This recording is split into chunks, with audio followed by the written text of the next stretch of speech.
Hello, I am Simon. Welcome to our Morpheus X and Mask channel, where we dissect geopolitical news and media propaganda together. Our main objective here is to help viewers to be consciously aware at all time of the forces behind and engineering our consents, shaping our mind, opinions, and public discourse. Very often, we become passive and receptive when accepting news reporting.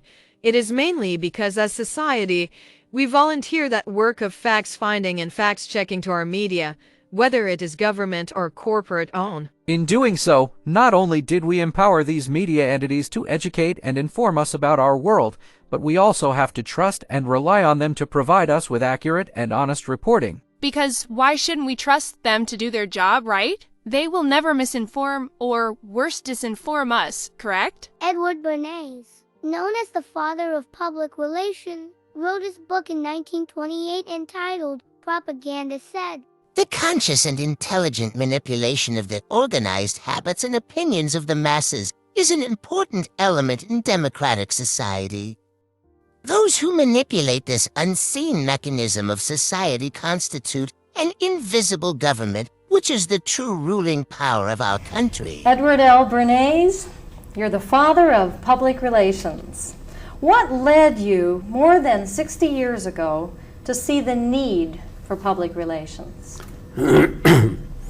I was a member of the United States Committee on Public Information in World War I, and I worked with the committee to make this the war to end all wars, and I found that ideas were weapons and were even more effective than bullets.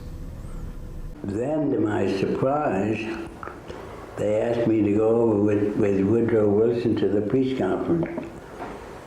And at the age of 26, I was in Paris for the entire time of the peace conference that was held in the suburb of Paris, and we worked to make the world safe for democracy. That was a big slogan. Wilson's reception in Paris astounded Bernays and the other American propagandists. Their propaganda had portrayed Wilson as a liberator of the people, a man who would create a new world in which the individual would be free. They had made him a hero of the masses. And as he watched the crowd surge around Wilson, Bernays began to wonder whether it would be possible to do the same type of mass persuasion, but in peacetime. When I came back to the United States, I decided that if you could use propaganda for war, you could certainly use it for peace. And propaganda got to be a bad word because of the Germans using it. So what I did was to try to find some other words. So we found the word Council on Public Relations. America moved into the new century. Big business had to contend with the public opinion made possible by the new media of mass communications. But if new technology helped to create mass opinion on a national scale, it also made possible the manipulation of that opinion. Men began to master the art of what the historian Daniel Boorstin calls the pseudo-event, one that doesn't just happen, but is contrived news created for a purpose. The news conference, the press release, the staged event all became part of a constant drama of persuasion. Off stage, the public relations experts writing the script and directing the actors. None have ever done it more skillfully, to my knowledge, than Edward Bernays and Ivy Lee. This image of Woodrow Wilson as the living Prince of Peace owed a lot to official U.S. propaganda. Bernays had been part of a federal wartime agency called the Committee on Public Information. Its purpose was to shape public opinion in support of Wilson's war policies at home and abroad. And now, Wilson's crusade to turn the victory into lasting peace. Bernays saw firsthand the power of words and pictures to sway masses of people, what he was later to call the engineering of consent. The effect of this activity had brought about a situation in which Woodrow Wilson became a Godhead symbol. They believed that he had made the world safe for democracy. That's right. They believed that he had fought the war to end all wars. And so did I. And you believed it. You believed your own propaganda. And this was the first time that the government had actually consciously gone into the business of opinion making. Right. Well, they didn't even call it opinion making at the time. They called it information. Information of a very special sort. As these World War I posters indicate, this was information backed with the powerful force of emotion. The job of the Committee on Public Information was to change the mass of Americans from an isolationist democracy to an organized war machine, molding a confused and shapeless public opinion to a single purpose. In 1917, the committee was to turn to a new and untried medium to reach this public: motion picture film. Movie screens across the nation reflected the coming images of war and the U.S. government's first shaky attempts to propagandize its own people. So the propaganda was effective, along with other considerations of I think the propaganda was very effective, and as I say now, it was propaganda and not impropaganda. Bernays' propaganda was still very controversial. Republicans attacked the Committee on Public Information as a partisan propaganda tool for Wilson and the Democratic Party. And the journalist Walter Lippmann worried that we might be seeing the first glimmerings of thought control by which democracy would be at the mercy of the few.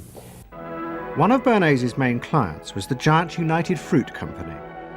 They owned vast banana plantations in Guatemala in Central America. For decades, United Fruit had controlled the country through pliable dictators. It was known as a banana republic. But in 1950, a young officer, Colonel Arbenz, was elected president. He promised to remove United Fruit's control over the country. And in 1953, he announced the government would take over much of their land. It was a massively popular move, but a disaster for United Fruit, and they turned to Bernays to help get rid of Arbenz. In reality, Arbenz was a democratic socialist with no links to Moscow. But Bernays set out to turn him into a communist threat to America. He organized a trip to Guatemala for influential American journalists. Few of them knew anything about the country or its politics. Bernays arranged for them to be entertained and to meet selected Guatemalan politicians who told them that Arbenz was a communist controlled by Moscow. During the trip, there was also a violent anti-American demonstration in the capital. Many of those who worked for United Fruit were convinced it had been organized by Bernays himself. He also created a fake independent news agency in America called the Middle American Information Bureau. It bombarded the American media with press releases saying that Moscow was planning to use Guatemala as a beachhead to attack America. All of this had the desired effect. In Guatemala, the Jacob Arbenz regime became increasingly communistic after its inauguration in 1951. Communists in the Congress and high governmental positions controlled major committees, labor and farm groups, and propaganda facilities. They agitated and led in demonstrations against neighboring countries and the United States. But what Bernays was doing was not just trying to blacken the Arbenz regime. He was part of a secret plot. President Eisenhower had agreed that America should topple the Arbenz government, but secretly. The CIA were instructed to organize a coup. Working with the United Fruit Company, the CIA trained and armed a rebel army and found a new leader for the country called Colonel Armas. The CIA agent in charge was Howard Hunt, later one of the Watergate burglars. What we wanted to do was have a terror campaign to terrify Arbenz particularly, terrify his troops, much as the German Stuka bombers terrified the population of Holland, Belgium, and Poland at the onset of World War II, and just rendered everybody paralyzed. As planes flown by CIA pilots dropped bombs on Guatemala City, Edward Bernays carried on his propaganda campaign in the American press. He was preparing the American population to see this as the liberation of Guatemala by freedom fighters for democracy. He totally understood that the coup would happen when the public and the press, when conditions in the public and the press allowed for a coup to happen, and he created those conditions. He was totally savvy in terms of just what he was helping create there in terms of this overthrow. But ultimately he was reshaping reality, reshaping public opinion in a way that's undemocratic and manipulative. On June the 27th, 1954, Colonel Arbenz fled the country, and Armas arrived as the new leader. Within months, Vice President Nixon visited Guatemala. In an event staged by United Fruit's PR department, he was shown piles of Marxist literature that had been found, it was said, in the presidential palace. This is the first time in the history of the world that the communist government has been overthrown by the people. And for that we congratulate you and the people of Guatemala for the support they have given. And we are sure that under your leadership, supported by the people whom I have met by the hundreds on my visit to Guatemala, that Guatemala is going to enter a new era in which there will be prosperity for the people together with liberty for the people. Thank you very much for allowing us to see this exhibit of communism in Guatemala. You're welcome. And for dinner, see what Mother has for dessert. Banana gingerbread shortcake. Just another of the many tempting ways in which this nutritious fruit can be prepared. So now that you've seen where bananas come from before they reach your table, our journey to Banana Land is ended. We hope you enjoyed the trip. We know you like bananas. Bernays had manipulated the American people. I suspect that it wasn't his Freud who was the big influence on him, but rather, in fact, exactly what he said. He said the major influence on him was his participation in the first state propaganda agency in the United States, Woodrow Wilson's Committee on Public Information, which was established in order to try to drive a basically pacifist population into support for the war that Wilson very much wanted to get into in Europe. And it succeeded. Within a short period of time, the propaganda efforts, they were called propaganda in those days, it was more honest use of terminology. The propaganda efforts of the Committee on Public Information, a very Orwellian name, did succeed in driving a pacifist population into raving anti-German fanatics, you know, to the point where the Boston Symphony Orchestra couldn't play Beethoven, things like that. It drove the country into a kind of hysteria. And the participants in that committee included many people of subsequent great distinction and influence. Edward Bernays was one. Another was Walter Lippmann, the leading public intellectual of the 20th century and most important figure in American media. Both of them went through that experience and learned from it and wrote about what they learned from it. What they learned, as Bernays put it in a famous book of his called Propaganda, late 1920s, I think, he said that we have learned that the intelligent minorities can engineer consent through the use of manipulation, propaganda, and control. And we should do it for the benefit of the public. It's for the benefit of the public that we should control them and engineer their consent. Lippmann said pretty much the same thing. Also drawing from the experience of the wartime propaganda agency, he wrote important essays on democracy in the 1920s called Progressive Essays on Democracy. They were both liberals, kind of Wilsonian progressives. He said, well, we've learned that there's a new art in the practice of democracy, the art of what he called manufacturing consent. Bernays' term was engineering of consent. And this is very significant because the public should not be participants in the democratic process. They should be spectators, not participants. They are ignorant and meddlesome outsiders, as he put it. And for their own benefit, we, the intelligent minority, the responsible men, must control them. Bernays' particular significance, this had all sorts of influence all over the place, but in the intellectual culture, in political science, and so on. But Bernays' particular influence was exactly as you say, he was one of the founders of the modern public relations industry, which grew into a massive industry right at that period. Had it existed before, but it became very important after at this time, and its goal was to control attitudes, beliefs, to marginalize people, to induce, to drive them towards what were called the superficial things of life, like fashionable consumption, and keep them out of the public arena where they don't belong. Washington was interested in what we think. You know, the important writers, important politicians were undergoing psychoanalysis. It was, we had waiting lists because there were so many patients that wanted to be analyzed. So it gave us a little bit of a swellhead.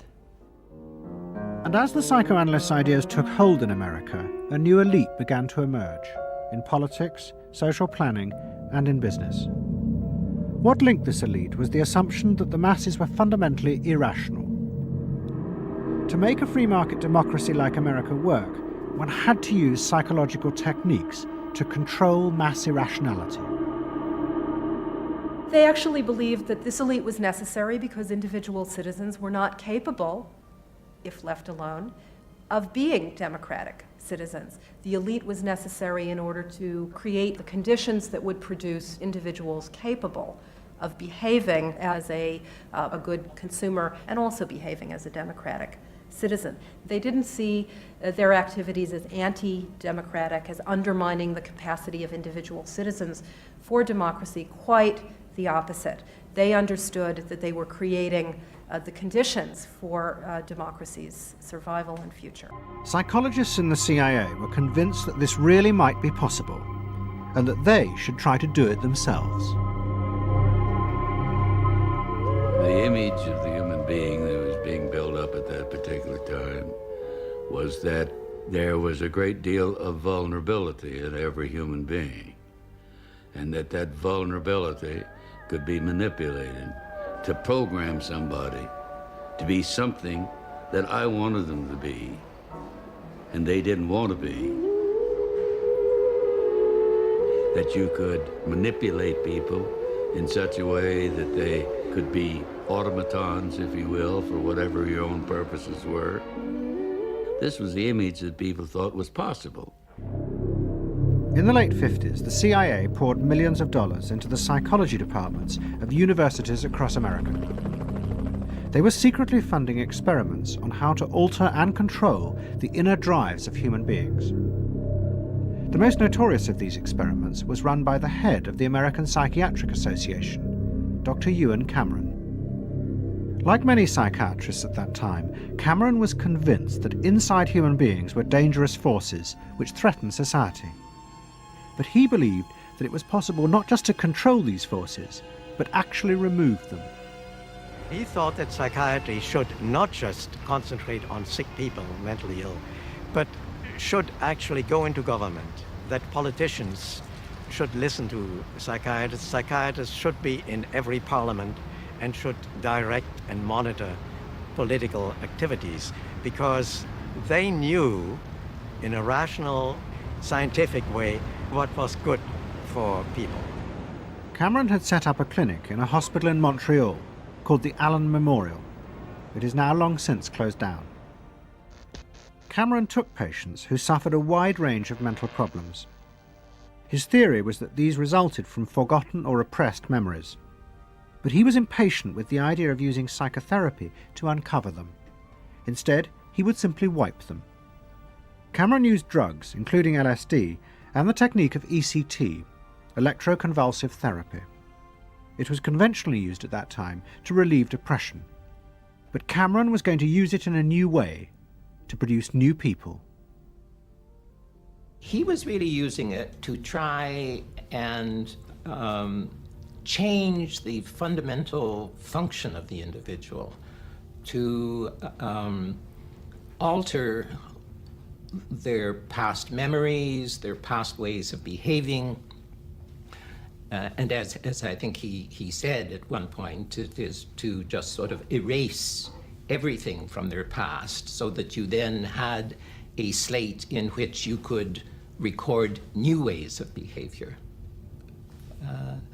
And so he used massive doses of shock, people receiving several shocks a day, and over a course of time, hundreds of ECT treatments, so that they were just reduced to a sort of a very primitive vegetable state. At the same time, an onslaught was launched on the way psychoanalysis was being used by business to control people. The first blow came with a bestseller, The Hidden Persuaders, written by Vance Packard. It accused psychoanalysts of reducing the American people to emotional puppets, whose only function was to keep the mass production lines running. They did this by manipulating people's unconscious desires to create longings for ever new brands and models. They had turned the population into unwitting participants in the system of planned obsolescence. The second blow came from an influential philosopher and social critic, Herbert Marcuse. He had been trained in psychoanalysis.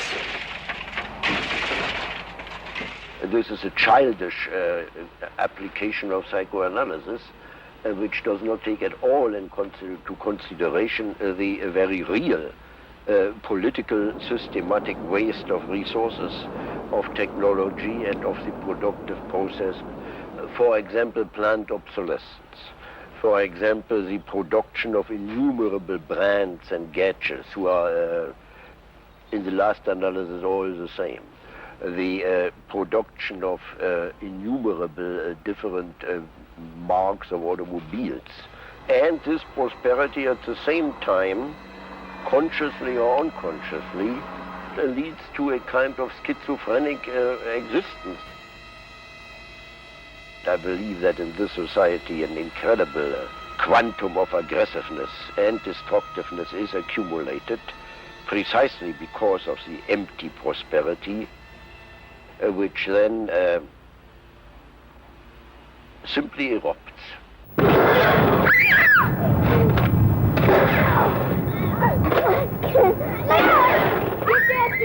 Marcuse's argument was not simply that psychoanalysis had been used for corrupt purposes. It was more fundamental. Marcuse said that the very idea that you needed to control people was wrong. Human beings did have inner emotional drives, but they were not inherently violent or evil. It was society that made these drives dangerous by repressing and distorting them. Anna Freud and her followers had increased that repression by trying to make people conform to society. In so doing, they made people more dangerous, not less. Marcuse challenged that social world, and he said that's a world that should not be adapted to. And in fact, what the individual was adapting to was corrupt and evil and corrupting. In other words, he switched the source of evil from inward conflict to the society itself. That the sickness of society lay at the societal level, not at the sickness of human beings in it. And if people did not challenge that, then they were, in fact, submitting to evil. And challenge we should. And submitting to evil we won't as human species. But first, we must educate ourselves and others.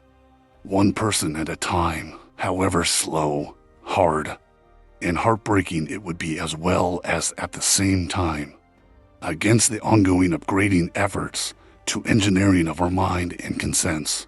We must do it. So please join us to this journey, and don't forget to like and subscribe so to help with the algorithm. In this channel, we will continue to unmask the unseen mechanisms as described by Edward Bernays and his buddies' continuous efforts to manipulate the public.